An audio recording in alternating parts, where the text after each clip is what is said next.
Bismillahirrahmanirrahim. Assalamualaikum warahmatullahi wabarakatuh.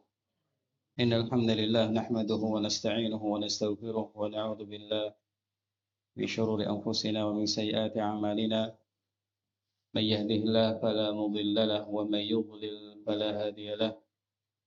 Wa asyhadu an la ilaha illallah wahdahu la syarika lahu wa asyhadu anna Muhammadan 'abduhu wa rasuluh. Ya ayyuhalladzina amanu taqullaha haqqa tuqatih wa la tamutunna illa wa antum muslimun.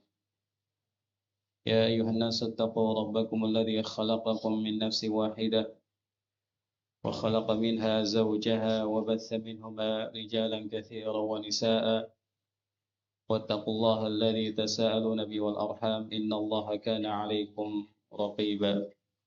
Ya ayyuhalladzina amanu taqullaha wa qulu qawlan sadida yuslih lakum a'malakum ويغفر لكم ذنوبكم ومن يطع الله ورسوله فقد فاز فوزا عظيما أما بعد أيها الحاضرون رحمكم الله تعالى. Alhamdulillah, Allah Subhanahu wa taala berikan kepada kita kesempatan lagi untuk thalabul ilmi di tempat ini. Semoga Allah Subhanahu wa taala senantiasa memberikan kepada kita ilmu yang bermanfaat, kemudian untuk mengamalkan dan juga istiqamah di atas ilmu dan juga amal soleh. Pada sesi pertama ini kita akan membahas dahulu hadis dari Bulughul Maram, Kitabul Shiyam, mengenai pembahasan puasa.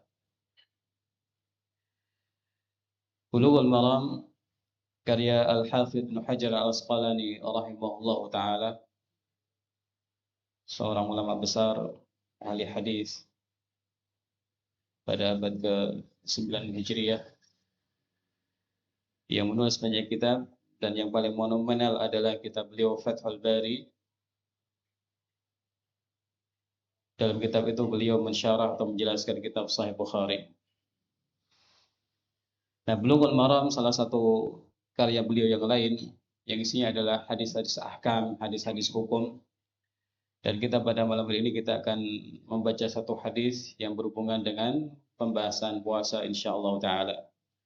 Qala al-musannif rahimahullah kitab siyam. Musannif atau penulis mengatakan kitab siyam atau pembahasan tentang puasa. Ikhwani wa akhwati fillah rahimakumullah taala. As-siyam atau as-shaum adalah al-imsak, menahan atau menahan diri. Secara bahasa demikian. Dan dalam syariat, kacamata syariat, puasa itu adalah imsakun anil muftirat fi zamanin makhsus min syakhsin makhsus. Sebagian ulama mendefinisikannya dengan menahan diri dari hal-hal yang membatalkan puasa, ya. Baik itu makan, minum, berhubungan badan, atau hal-hal yang semakna dengan itu. Fi zamanin makhsus, pada waktu yang khusus, yaitu setelah terbitnya fajar sampai terbenamnya matahari atau maghrib.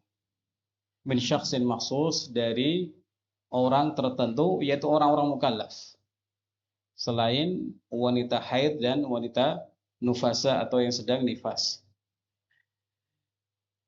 Nah, ini definisi tentang puasa, ya, yang tentunya tidak boleh dilupakan melakukan semua itu di waktu tersebut karena Allah Subhanahu wa taala.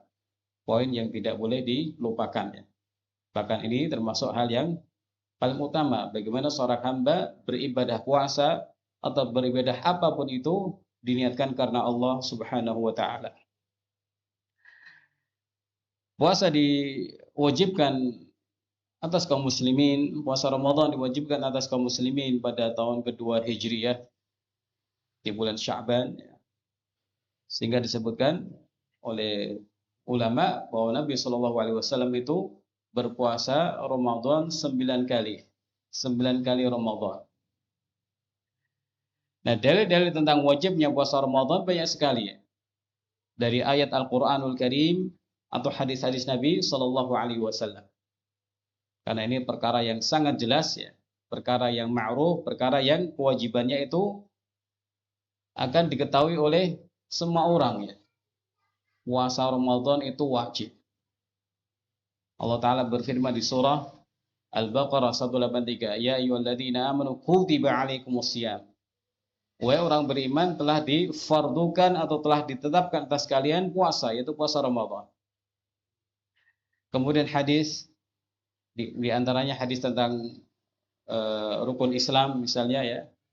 Di situ disebutkan puasa Ramadan, atau hadis-hadis yang lain, di antaranya hadis seorang badu yang datang kepada Nabi Sallallahu Alaihi Wasallam, datang untuk bertanya tentang urusan-urusan agama. Disebutkan dalam hadis riwayat Imam Bukhari, ada seorang A'rabi, seorang Badui, orang datang dari pedesaan, datang kepada Nabi Sallallahu Alaihi Wasallam dan mengatakan, ya Rasulullah, akhbirni mada faradallahu alayya minas salat.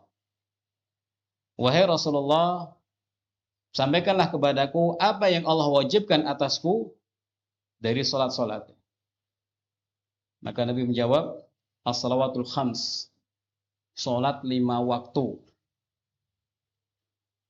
illa an tatawwa', kecuali engkau mau menambah salat sunnah. Kewajiban salat hanya salat 5 waktu dalam sehari semalam.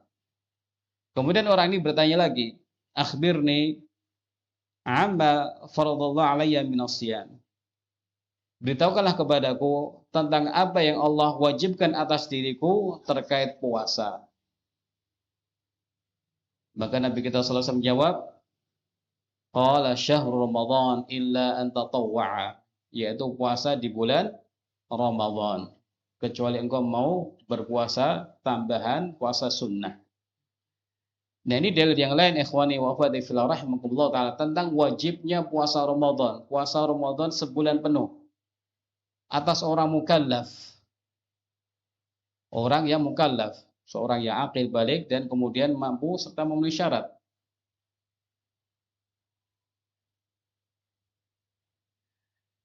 Allah Subhanahu wa taala sudah menyampaikan bahwa kewajiban puasa ini juga Allah wajibkan kepada umat-umat yang lain. Ini menunjukkan bahwa ibadah puasa ibadah yang manfaatnya itu sangat-sangat jelas ya. Sehingga terus Allah wajibkan atas umat-umat dahulu dan juga Allah wajibkan atas umat Nabi Muhammad SAW. Dan ini kata sebagian ulama, supaya orang itu pertama supaya berusaha untuk musabaqah ya, berkompetisi menjadi yang terbaik dalam ibadah puasa dibandingkan umat yang lain. Dan juga ada isyarat atau ada unsur supaya orang tidak merasa berat ya. Karena apa? Orang-orang dahulu pun juga diwajibkan untuk berpuasa. Nah, hikmahnya sudah Allah jelaskan, la'allakum tattaqun, agar kalian bertakwa kepada Allah. Jadi hikmahnya sudah Allah sampaikan. Puasa itu akan menjadi jalan bagi seseorang untuk bertakwa kepada Allah Subhanahu wa taala. Sebab dalam puasa banyak sekali hal-hal yang akan mengantarkan seseorang kepada ketakwaan kepada Allah ya. Dia menahan makan minum tanpa mau makan minum walaupun tidak ada orang yang melihat. Ini ketakwaan. Orang yang berpuasa biasanya itu relatif mudah untuk berbuat baik. Silakan lihat di bulan Ramadan. Orang yang puasa itu akan jauh dari maksiat. Ini takwa. Semangat berbuat baik itu takwa. Dan dia akan mengingat kesulitan-kesulitan orang yang tidak pernah makan atau kurang makan. Ini juga ketakwaan kepada Allah Subhanahu wa taala. Ikhwani wa akhwati fillah rahimakumullah taala. Mari kita lihat satu hadis dari kitab As-Siyam, hadis yang pertama. Qala al-musannif rahimahullahu taala an Abi Hurairah radhiyallahu taala anhu annahu qala qala Rasulullah sallallahu alaihi wasallam la taqaddamu ramadhana bi shaumi yawmin wala yawmaini illa rajulun kana yasumu shauman falyasumhu muttafaqun alaihi. Dari sahabat yang mulia Abu Hurairah radhiyallahu taala anhu, ia berkata bahwa Rasul sallallahu alaihi wasallam bersabda, janganlah kalian mendahului Ramadan dengan puasa 1 atau 2 hari sebelumnya, kecuali seseorang yang sebelumnya biasa puasa, maka berpuasalah. Ayyuhal hadirun rahimakumullah taala. Dalam hadis yang mulia ini, Nabi kita Muhammad sallallahu alaihi wasallam melarang seseorang untuk berpuasa sebelum Ramadan 2 atau 1 hari sebelumnya. Di awal Ramadan itu sudah jelas ya, dengan melihat hilal bulan baru Ramadan, atau kalau memang tidak terlihat karena hujan atau karena mendung, maka menyempurnakan hari Sya'ban menjadi 30. Di sini Nabi Shallallahu Alaihi Wasallam melarang, janganlah kalian mendahului Ramadan dengan puasa sehari atau 2 hari sebelumnya, yaitu tanggal 29 atau tanggal 30. Tidak boleh. Apalagi seseorang niatnya untuk jangan-jangan ini sudah masuk Ramadan. Tidak boleh seperti itu. Karena ketentuannya sudah jelas. Awal bulan jelas dalam syariat bagaimana cara menentukannya. Akhir bulan juga sudah jelas bagaimana cara menentukannya. Nah, ibadah itu dibangun di atas keyakinan. Sudah masuk waktunya apa belum? Kalau ragu-ragu, jangan. Dan juga jangan sampai orang mengatakan, saya antisipasilah. Jangan-jangan hari ini sudah 1 Ramadan. Tidak boleh ya. Karena masuknya bulan Ramadan dan juga bulan-bulan yang lain itu ditentukan dengan ru'yatul hilal, melihat hilal, bulan baru, bulan Ramadan, atau dengan menyempurnakan bulan Sya'ban. La taqaddamu Ramadhana bi shaumi yaumin wala yaumaini.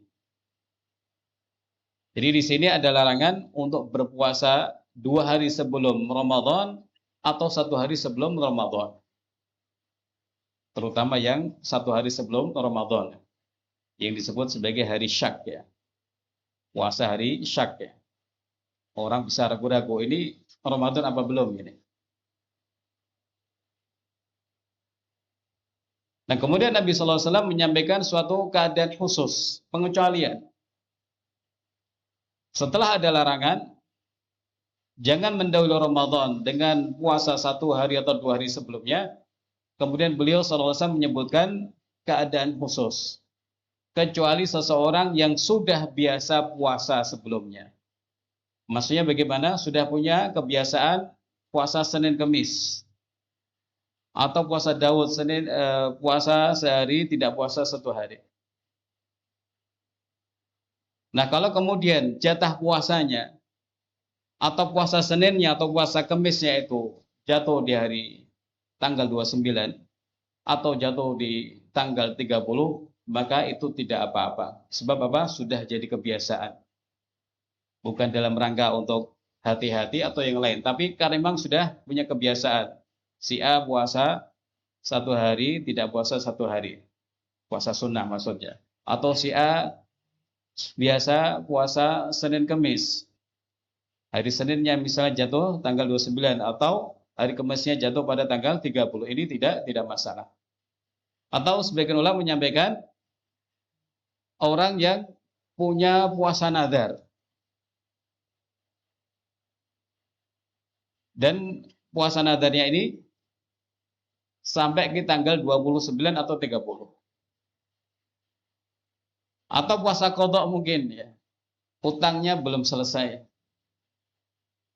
Atau juga mungkin puasa kafarah, orang yang punya terkena sanksi kafarah, misalnya puasa sampai 2 bulan karena berjima atau bersetubuh dengan istrinya dengan sengaja ya. Bersetubuh dengan istrinya. Ya. Jadi Bapak Ibu rahimakumullah taala, dalam hadis ini ada larangan ya. Berpuasa 1 atau 2 hari sebelum Ramadan, dan kebanyakan ulama memandang ini hukumnya makruh ya, hukumnya makruh. Ada juga yang memandang ini hukumnya haram ya. Terutama pada hari ke-30-nya. Tapi jumhur mayoritas mengatakan ini makruh ya.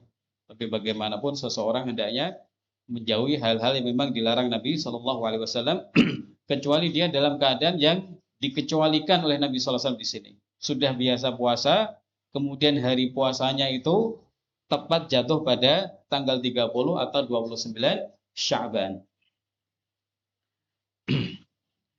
Hadis yang mulia ini juga memuat suatu hukum rukhsah ya, keringanan atau bolehnya orang yang sudah punya kebiasaan puasa untuk berpuasa di tanggal 29 atau 30, mengingat dia sudah biasa untuk melakukannya. Dia melakukannya karena puasa hari itu jatuh pada tanggal 29 dan 30. Bukan karena mau Ramadan atau hati-hati jangan-jangan sudah masuk Ramadan. Nah, ulama kemudian ikhwan wa akhwati fillah rahimakumullah menyampaikan suatu hikmah. Kira-kira hikmahnya apa? Kok dilarang ya? Nabi SAW tidak menyebutkan di sini. Ulama kemudian berpikir, kemudian mereka istinbat ya, mengambil hukum, mengambil kesimpulan. Sebagian mengatakan hikmahnya supaya puasa wajib atau ibadah wajib itu terpisah dengan ibadah yang sunnah. Puasa yang wajib itu berbeda dengan ibadah puasa sunnah. Sehingga waktunya beda. Kalau orang puasa Ramadan ya berarti di Ramadan saja. Sebagian lain menyebutkan karena hal ini berhubungan dengan masalah ru'yah ya. Bahwa hukum dimulainya Ramadan itu dengan ru'yah, melihat bulan baru di bulan Ramadan. Kalau belum, maka orang tidak perlu berhati-hati atau melakukan hal-hal yang semacam itu. Jadi ini Bapak Ibu rahimakumullah pembahasan kita pada kesempatan ini tentang larangan berpuasa 1 atau 2 hari sebelum Ramadan, kecuali bagi orang yang sudah punya kebiasaan puasa Senin Kamis, kemudian puasa itu bertepatan pada tanggal 29 atau 30. Demikian wallahu taala alam wa sallallahu ala nabiyina Muhammad wa ala alihi wa sahbihi ajma'in.